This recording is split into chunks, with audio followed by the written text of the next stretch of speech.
Isa ka na bang content creator na katulad ko? Gusto mo rin bang magkaroon ng stream ads? Sinasabi ko sa iyo, be, sundin mo lang to. Kung isa kang content creator, sundin mo lang po ang sinasabi ko.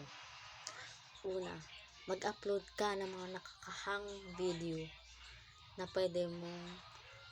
pwedeng makahanga sa ibang tao para tumaas yung stream ads nyo.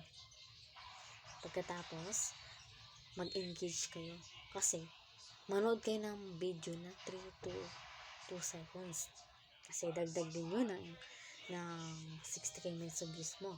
Tignan mo sa akin, malapit ko na siyang ma-unlock pero yung 5k ko hindi pa gumagalaw.